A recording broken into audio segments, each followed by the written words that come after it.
Salut les blaireaux, bienvenue sur la chaîne du blaireau, une chaîne faite par des blaireaux pour des blaireaux. Bon, aujourd'hui on va parler de le cornu et l'homosexualité. Alors pourquoi je fais cette vidéo? Parce que en fait les médias de gauche commencent à attaquer le cornu, notre nouveau Premier ministre, sur sa position sur l'homosexualité. Ce qui me fait beaucoup rire, parce que comme vous le savez, le blaireau est un blaireau normand. Il vit dans les belles forêts verdoyantes de Normandie. Et ici, euh, quand on parle de le cornu et d'homosexualité, ce n'est pas pour critiquer ses positions sur l'homosexualité, vous allez comprendre. Alors du coup, j'ai demandé à une IA de me trouver quelques infos, parce que flemme de chercher moi-même. Et on va voir ce qu'on a trouvé. Donc, prise de position polémique. Donc, c'est là-dessus qu'il est attaqué. En 2012, alors candidat à la municipalité de Vernon, le Cornu est opposé au mariage pour tous et la PMA, affirmant que la famille devrait se construire entre un homme et une femme. Alors, les sources, c'est X, Wikipédia apparemment aussi peut-être. À voir. Information à vérifier, hein. Il a collaboré politiquement avec des membres et proches de la Manif pour tous, mouvement opposé à l'ouverture des droits aux couples LGBT. Encore une fois, les sources Wikipédia et têtu. Apparemment. Bon, encore une fois, c'est de l'information qui vient de l'IA, donc à vérifier, hein. Ces positions ont ressurgi lors de la nomination comme Premier ministre en 2025, provoquant de nouveaux débats sur l'homophobie en politique et des réactions des associations de défense des droits LGBT, tout ça. Et là, les sources, c'est têtu, News Yahoo. Voilà, ok. Et c'est là qu'on commence à rigoler. Vie privée et orientation sexuelle de Monsieur Le Cornu. Le Cornu ne s'est jamais exprimé publiquement sur son orientation sexuelle et n'a jamais parlé de ses relations sentimentales. Ça, c'est d'après Close Mac, Marie-France, La Tribune du Net, Yahoo, Grazia. Des médias précisent qu'il n'a pas de compagne connue, n'est pas marié et souhaite rester strictement protéger strictement sa vie intime.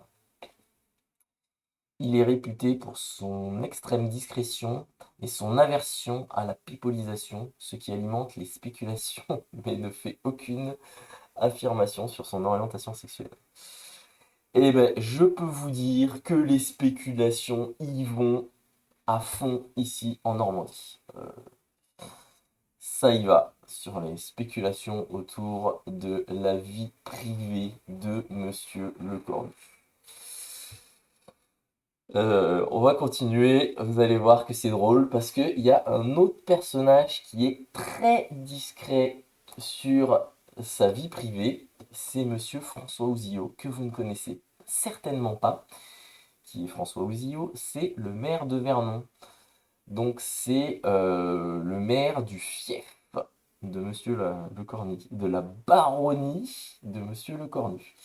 Et là, quand on fait les recherches, c'est idem, on n'a aucune information sur la vie privée de ce monsieur. Alors, je peux vous dire que il y a des rumeurs qui vont bon train. Aujourd'hui, ça tape vraiment en dessous de la ceinture. Je sais, c'est moche. Qu'est-ce qu'on a là-dessus?